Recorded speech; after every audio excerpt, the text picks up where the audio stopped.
А вот как раз столик и лавочки муж делал с соседом.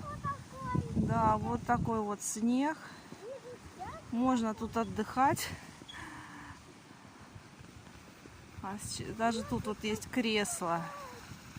Можно на кресле восседать возле костерка.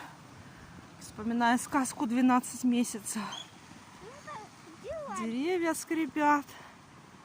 В общем, вот такая красота у нас. Это кресло лишь. В общем, вот такая красота у нас.